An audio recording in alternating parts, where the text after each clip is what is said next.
my name is Yvon, and in this video I'll be going through the behind the scenes of one of my recent shoots. I'll be adding some bonus content as shot in between. Make sure to watch till the end. We shot 4 looks, 3 of which will be shared in this video, and the last one will be posted on Instagram. The link to my Instagram will be in the description.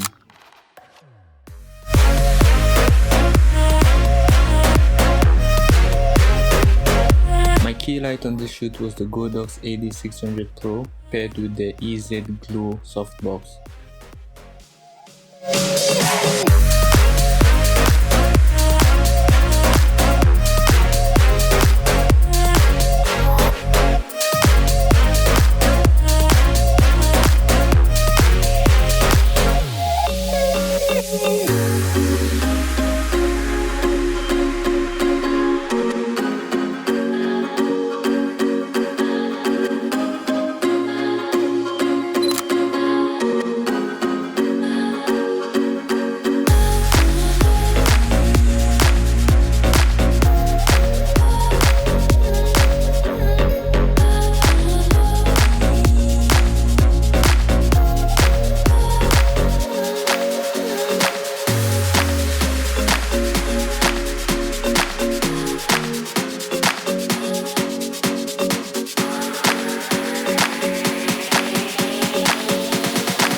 Let me know your thoughts in the comment section and hit the like and subscribe button to see more. Cheers!